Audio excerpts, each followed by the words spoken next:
Hi, Arnold. First of all, I wanted to address the big news that I saw on Embedded that you have a cat called Fish. Yeah. Does that make it a catfish? Nope. Okay, very good. Non-related. How on earth did you bring him to Fight Week, and is that something you usually do? You disrespectful piece of shit. I'm sorry. Every tortoiseshell cat is a female. Okay? Okay. Know your cats. I apologise. Sorry, what was the question again? Can't remember now. No, I said, do you often bring Fish to your Fight Weeks? So, yeah. So the way we travel, like I come out for camp, my wife comes with me, we travel away. Obviously the cat comes with us. And then from here, we're going home back to England from Montreal. So the cat's been everywhere. It's been a little while since we've seen you in the cage. I'm sure that's been a frustrating experience. Can you explain to us what you've been up to in your time away and why it has been a little while since we've seen you in there?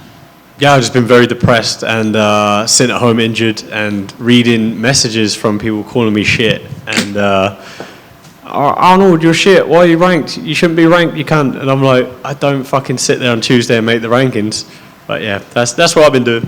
So now that the opportunity to fight again is here for you, how excited are you to get back in there? How are you feeling ahead of this fight, and what are the emotions you're experiencing right now? I'm loving it, to be honest. I'm so happy to be back. There was moments where maybe me being an idiot, but like there was moments of me thinking that it wasn't going to come. Like every time I get back to training, there's a little setback.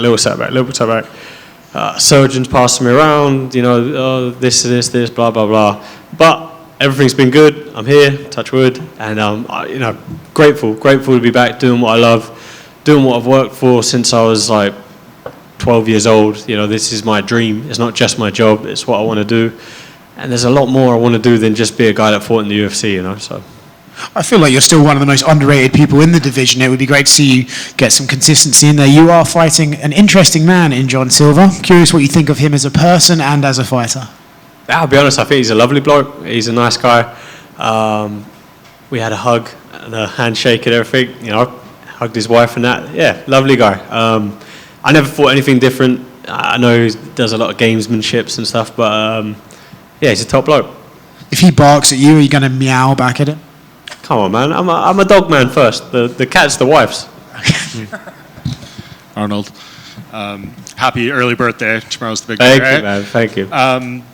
You've had a lot of layoffs. I know this has always been a constant thing. Yeah. When you were going through those ones earlier, did you ever think the longest one would still be ahead of you, which this one was? No, I didn't.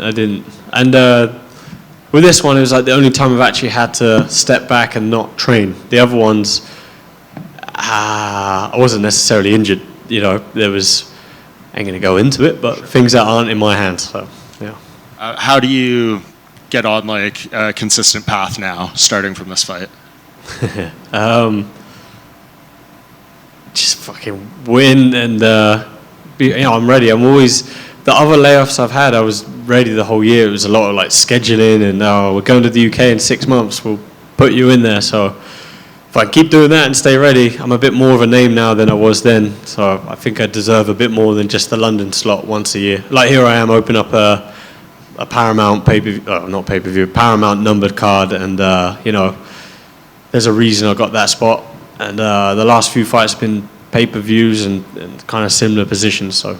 Yeah, and it seems like you're still in a good spot in the division. Like if Jean had won his last fight, I assume he would be fighting for the title next weekend, not Diego. So yeah. Beating him, do you feel like that puts you pretty high up in this division, especially we're going to get some clarity next week? Yeah, absolutely. It's literally freshly proven that beating Jean Silva gets you a title fight, right? So I don't know. The numbers next to your name literally do not mean a thing. So, yeah. Who do you think wins between Volk and Diego next weekend? I think it'll be very similar to the first fight. Yeah, and I see it playing out that way. Thank you, Arnold. Right here. Your past opponents like Jean Silva seems, from the outside looking in, you might disagree, but has probably a very different style than Max and Giga and Movzar, these guys are fighting recently. So I guess how do you prepare for someone like Jean Silva, where I don't even know he knows what he's going to do inside the octagon? They know. He knows what he's doing. He's very calculated. The guy. He's got his little notepad. He's watching everything. He's watched every one of my teammates' Instagram stories, and he's watched my Muay Thai coach Ian Perron.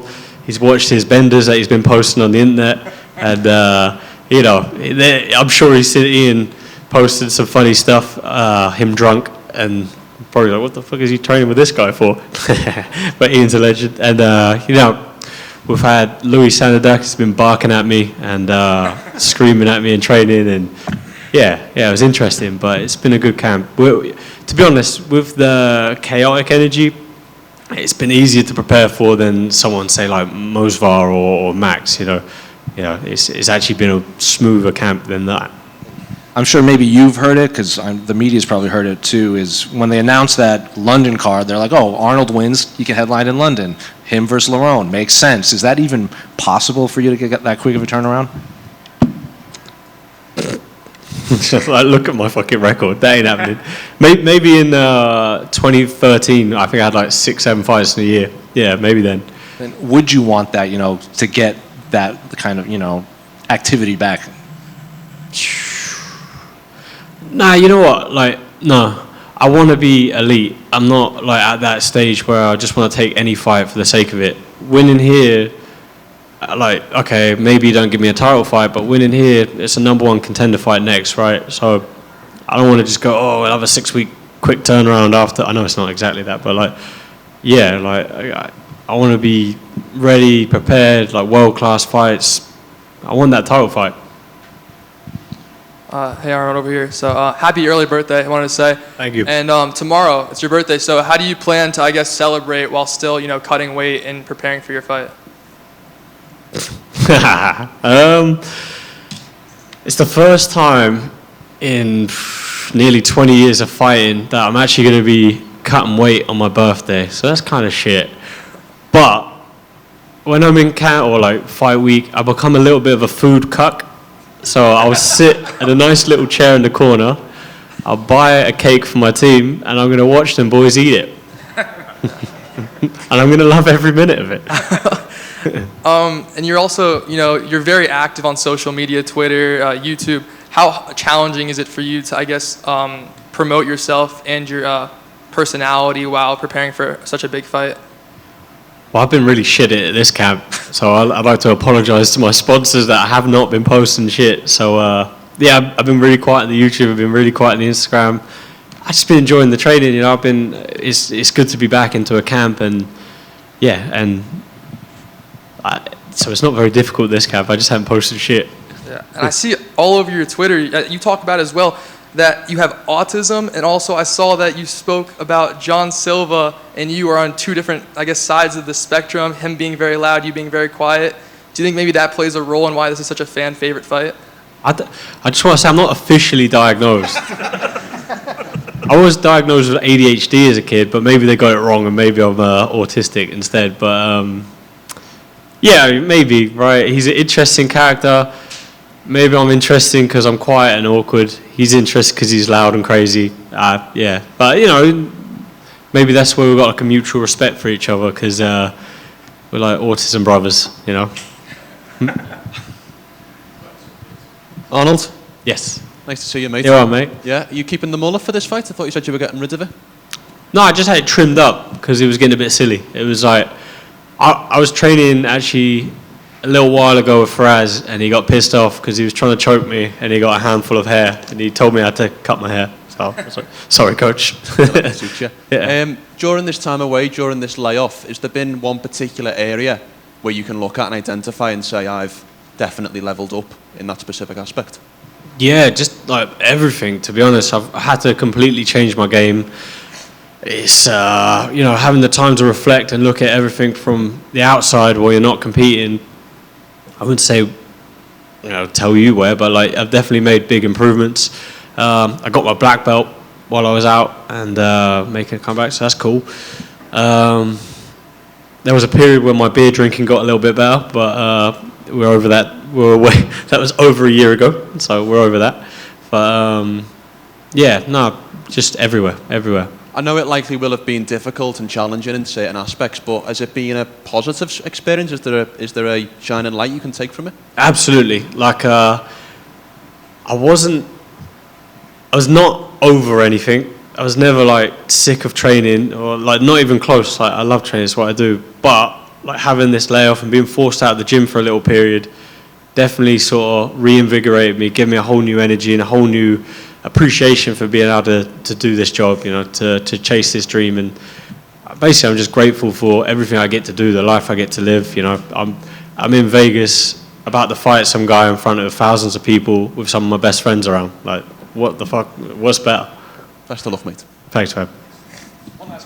Hey, Arnold, how are you going to react if he does his famous like spamming of the high five and forces you to be nice and stuff? You can't force me to be nice. I'm literally like the nicest guy you'll ever meet. Like, come on, man, what are you going to do? You know what? I'm going to counter him. I'll high five him 2 times for every one he does. How about that? You watch the shittest fight you've ever seen. It'll just be 2 blokes having like a handshake and a hug and he'll go to, what is it? When he walks in the cage, I'll be there like, no, wait, you first. I'll hold the door. We won't even get in the fucking cage.